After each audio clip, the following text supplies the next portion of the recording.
सरकार में मंत्रिमंडल के मेरे वरिष्ठ सहयोगी, लखनऊ के प्रभारी मंत्री श्री सुरेश कुमार खन्ना जी, प्रदेश के जल शक्ति मंत्री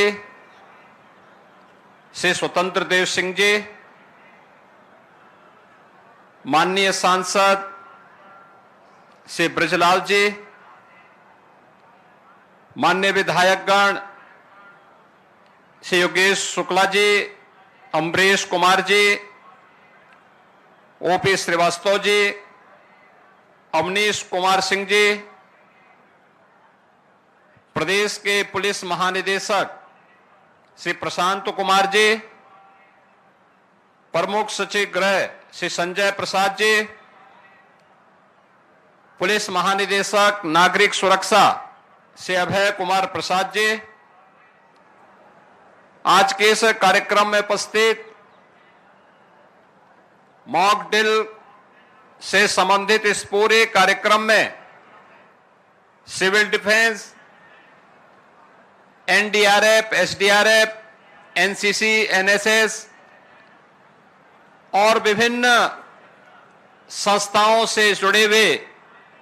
सभी स्वयंसेवकगण और उपस्थित नागरिक बंधुओं, बहनों और भाइयों, मैं सबसे पहले मॉक ड्रिल कार्यक्रम में भारत माता के महान सपूतों तीनों सेनाओं के द्वारा देश के गौरव को आगे बढ़ाते हुए पहलगाम की आतंकी घटना का जिस बहादुरी के साथ कल रात्रि को जवाब दिया गया है, इसके लिए तीनों सेनाओं के साथ ही देश के यशस्वी प्रधानमंत्री जी का हृदय से अभिनंदन करते हुए उत्तर प्रदेश की जनता जनार्दन की ओर से तीनों सेनाओं को और पूरे देशवासियों को हृदय से बधाई देता हूं और पहलगांव में अपने परिवारजनों को खोने वाले उन सभी परिवारों के प्रति संवेदना व्यक्त करते हुए दिवंगत आत्माओं के प्रति भी अपनी विनम्र श्रद्धांजलि अर्पित करता हूं। बहनों और भाइयों, ऑपरेशन सिंदूर उन बहन और बेटियों के प्रति प्रधानमंत्री मोदी जी और देश की सेना की एक संवेदना है। जिन लोगों ने भारत की बहन और बेटियों के सिंदूर को छीनने का दुस्साहस किया था, कल की स्ट्राइक में उन्हें अपना खानदान खोना पड़ा है और दुश्मन के काराना हरकतों का जवाब ये नया भारत इसी मजबूती के साथ देगा। यह प्रधानमंत्री जी ने पहले दिन ही देशवासियों को आश्वस्त किया था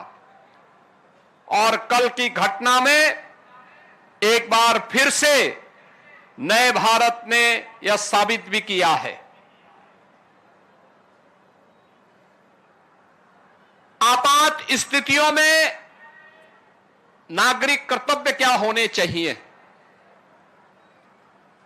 उन कर्तव्यों के प्रति आगाह करने के लिए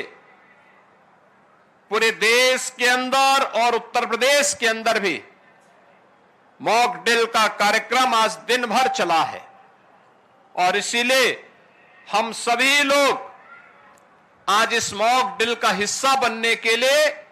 एक नागरिक के रूप में आपके बीच में यहां पर उपस्थित हुए हैं। हमें भी अपने कर्तव्यों को समझना होगा। आज जब पूरा देश एकजुट होकर के भारत की बहादुर सेनाओं के पराक्रम का लोहा दुनिया मान रही है, तो हमें भी देश की सेनाओं के साथ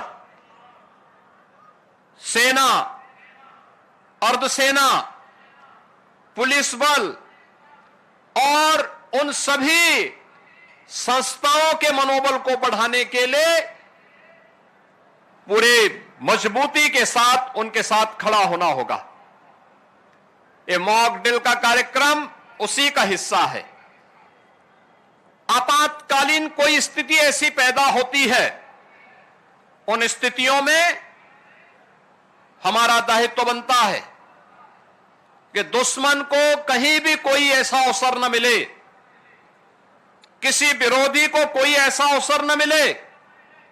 जिससे जन धन की कहीं हानि हो। उससे बचाव करने के लिए क्या उपाय हो सकते हैं? आपने देखा होगा